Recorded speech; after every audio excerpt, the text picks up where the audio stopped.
வணக்கம். இலங்கை செய்திகளுடன் நான் நிரோஷன். விரிவான செய்திகளுக்கு முன் தலைப்புச் செய்திகள். இயற்கை அனர்த்தங்களால் பாதிக்கப்பட்ட மக்களின் வாழ்வாதாரத்தை மீள கட்டியெழுப்ப முன்வைக்கப்பட்டு 500 பில்லியன் மேலதிக நிதி ஒதுக்கீடு தொடர்பான விமர்சனத்திற்கு ஜனாதிபதி விளக்கம். அனர்த்தங்களுக்கு பிந்தைய மீளமைப்பு நடவடிக்கைகளுக்காக முன்வைக்கப்பட்ட 500 பில்லியன் ரூபாய் குறை நிரப்பு பிரேரணை நாடாளுமன்றத்தில் ஏகமனதாக அங்கீகாரம். ராஜபக்ச குடும்பத்தினர் கடந்த 9 ஆண்டுகளில் சுமார் 15 பில்லியன் அமெரிக்க டாலரை நாட்டிலிருந்து களவாடியுள்ளதாக முன்னாள் ஜனாதிபதி சந்திரிகா குற்றச்சாட்டு. நாடாளுமன்ற உறுப்பினர்கள் 22 பேருக்கு உயிர் அச்சுறுத்தல் இருப்பதாக ஐக்கிய மக்கள் சக்தியின் கொழும்பு மாவட்ட நாடாளுமன்ற உறுப்பினர் முஜிபுர் ரஹ்மான் தெரிவிப்பு. தொடர்வது விரிவான செய்திகள். அண்மைய இயற்கை அனர்த்தங்களினால் பாதிக்கப்பட்ட மக்களின் வாழ்வாதாரத்தை மீள கட்டியெழுப்ப முன்வைக்கப்பட்டு 500 பில்லியன் ரூபாய் மேலதிக நிதி ஒதுக்கீடு நாட்டை மீண்டும் பொருளாதார திவால் நிலைக்கு தள்ளும் என்ற குற்றச்சாட்டுகளை ஜனாதிபதி அனுருகுமார் திசாநாயக்க தெளிவாகவே மறுத்துள்ளார். நாடாளுமன்றத்தில் உரையாற்றிய அவர் அரசாங்கம் கடுமையான நிதி ஒழுக்கத்தையும் தெளிவான பொருளாதார இலக்குகளையும் அடிப்படையாக கொண்டு செயல்பட்டு வருவதாக வலியுறுத்தியுள்ளார். கடந்த அரசாங்கங்களின் காலப்பகுதியில் திரைசேரி கணக்கு நீண்ட காலமாக மேலதிகப்பட்ட நிலைமையில் இருந்ததாகவும் அதனை அவர் புள்ளி விவரங்களுடனும் சுட்டிக்காட்டினார். அவரின் விளக்கத்தின்படி 2018 ஆண்டு 180 பில்லியன் ரூபாவாகவும் 2019 ஆண்டு 244 பில்லியன் ரூபாவாகவும் 2020 ஆண்டு 575 பில்லியனாகவும் 2021 ஆண்டு 821 பில்லியன் ரூபாவாகவும் திரைசேரியின் மேலதிக பெற்று பதிவாகியுள்ளது. இதற்கு மாறாக தற்போதைய அரசாங்கத்தின் கீழ் 2025 நவம்பர் மாதம் வரை திரைசேரியின் கணக்கு 1202 பில்லியன் ரூபாய் நேர்மறை மிகுதியை காட்டுவதாக ஜனாதிபதி தெரிவித்தார். இது முந்தைய நிலையோடு ஒப்பிடுகையில் சுமார் 2 டிரில்லியன் ரூபாய் அளவிலான கணிசமான முன்னேற்றமாகும் என்றும் ஜனாதிபதி குறிப்பிட்டுள்ளார். இயற்கை அனர்த்தங்களால் பாதிக்கப்பட்ட மக்களின் வாழ்வாதாரத்தை சீர் செய்வதற்காக முன்வைக்கப்பட்ட இந்த 500 பில்லியன் ரூபாய் மேலதிக நிதி ஒதுக்கீட்டிற்கு அரசாங்கம் நிதி பற்றிய குழுவின் அனுமதி பெறப்பட்டதாகவும் அவர் நினைவூட்டியிருந்தார். சூறாவளியின் தாக்கத்தால் ஏற்பட்ட அனர்த்தங்களுக்கு பிந்தைய மீளமைப்பு நடவடிக்கைகளுக்காக முன்வைக்கப்பட்டு 500 பில்லியன் ரூபாய் குறை நிரப்பு பிரேரணை நாடாளுமன்றத்தில் ஏகமனதாக அங்கீகரிக்கப்பட்டுள்ளது. 2 நாட்கள் நீடித்த விவாதத்தின் பின்னர் குறித்த பிரேரணை இன்று மாலை நிறைவேற்றப்பட்டது. இதனை அடுத்து அனர்த்தத்தால் பாதிக்கப்பட்ட மக்களின் வாழ்க்கையை மீள கட்டியெழுப்ப அரசாங்கம் விரிவான நடவடிக்கைகளை முன்னெடுக்க உள்ளதாக அறிவிக்கப்பட்டுள்ளது. இந்த நிலையில் குறைநிரப்பு பிரேரணை மீதான விவாதத்தில் உரையாற்றிய ஜனாதிபதி அனுருகுமார திசாநாயக்க தித்வா பேரிடரால் ஏற்பட்ட சொத்து இழப்புகள் தொடர்பாக சேத மதிப்பீடுகள் மேற்கொள்ளப்பட்டு உரிய இழப்பீடுகளை பெற்றுக் கொள்வதற்கு ஏற்பாடுகள் செய்யப்பட்டுள்ளதாக தெரிவித்தார். பாதிக்கப்பட்டவர்களுக்கான நிதி உதவி கட்டம் கட்டமாக வழங்கப்பட்டு வருவதாகவும் சில பகுதிகளில் ஆரம்ப கட்ட நிவாரண நிதி முழுமையாக வழங்கப்பட்டுள்ளதாகவும் அவர் குறிப்பிட்டிருந்தார். அதேவேளை இன்னமும் சில பகுதிகளில் நிவாரணம் சென்றடையாத நிலைமை காணப்படுவதையும் சுட்டிக்காட்டினார்.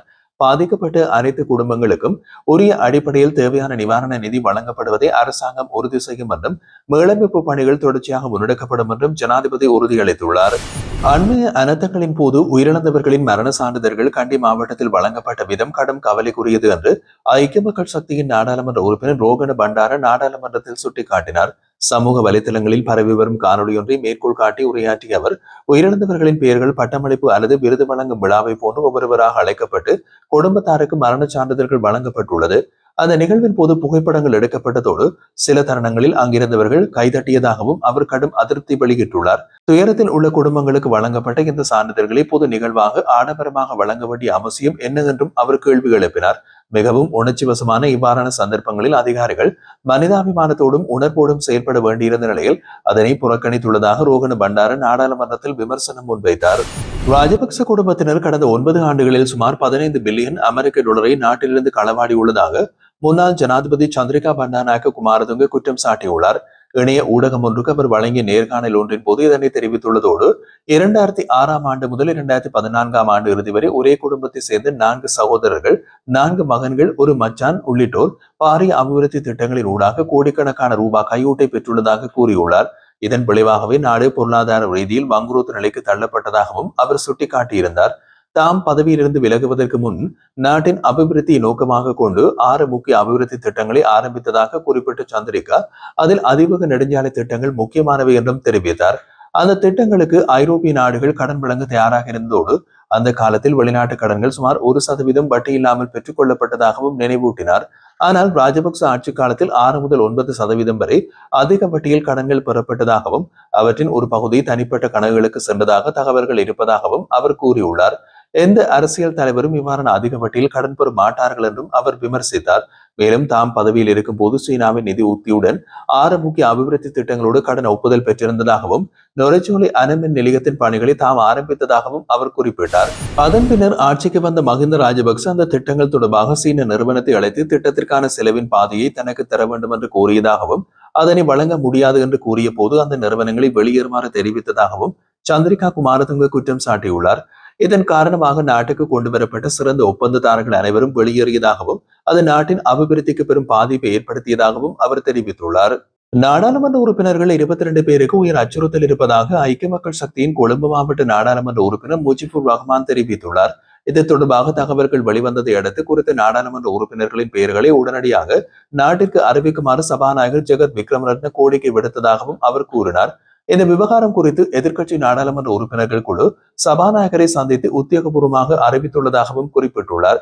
உயிர் அச்சுறுத்தலுக்குள்ளான நாடாளுமன்ற உறுப்பினர்களின் பாதுகாப்பு தொடர்பாக விசேட கவனம் செலுத்த வேண்டிய கட்டாய நிலை ஏற்பட்டுள்ளதாகவும் இதனை கையாள்வதில் சபாநாயகரின் பொறுப்பு மிக முக்கியமானது என்றும் முஜிபுர் ரஹ்மான் சுட்டிக்காட்டினார்.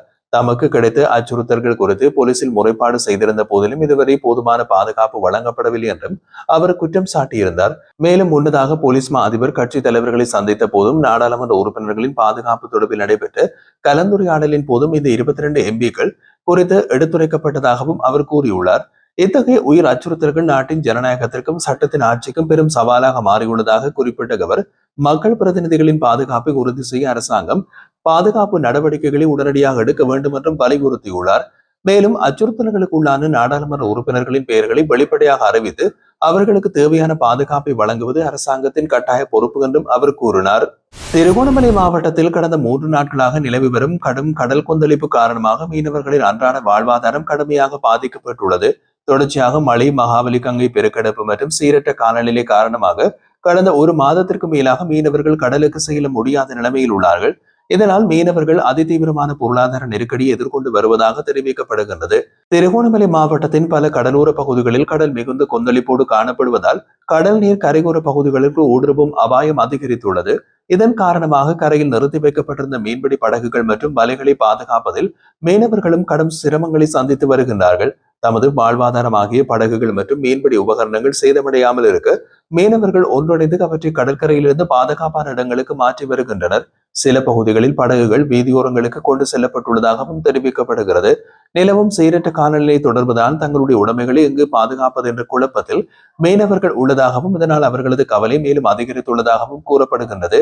ஏற்கனவே நீண்ட நாட்களாக தொழிலின்றி இருப்பதனால் குடும்பங்களின் அன்றாட தேவைகளை பூர்த்தி செய்வதும் கடினமாக உள்ளதாக குறிப்பிடுகின்றனர். இந்த நிலையில் தொடர்ச்சியான இயற்கை சீற்றங்களால் வாழ்வாதாரத்தை இழந்துள்ள தமக்கு சம்பந்தப்பட்ட அரசு அதிகாரிகள் உடனடியாக நஷ்டஈடு அல்லது தற்காலிக நிவாரண உதவிகளை வழங்க முன்வர வேண்டும் என்றும் திருகோணமலை மாவட்ட மீனவர்கள் வலியுறுத்தியுள்ளனர்.